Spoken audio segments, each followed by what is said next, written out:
Saya sekarang ni tidak berparti. Selepas saya gugur sebagai ahli UMNO, saya tidak berparti. Dan saya amat memerlukan parti. Kalau tanya saya sebagai orang politik. Sebab perjuangan dalam politik di Malaysia memerlukan parti.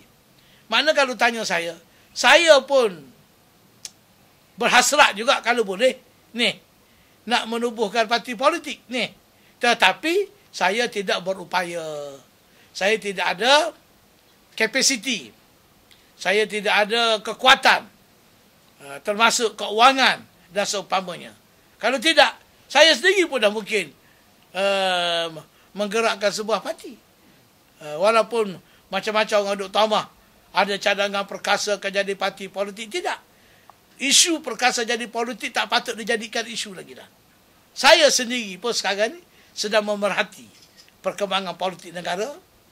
Dan pemerhatian saya tidak akan lari daripada berpaksi kepada kepentingan agenda Islam, Melayu dan negara. Jadi saya sedang memerhati. So bila clear suasana ini, saya nampak hala tujunya jelas. Dan I'll decide. Dan satu perkara yang jelas yang saya boleh beritahu, pasti saya akan menjadi ahli parti politik sebelum pilihan raya ke-14.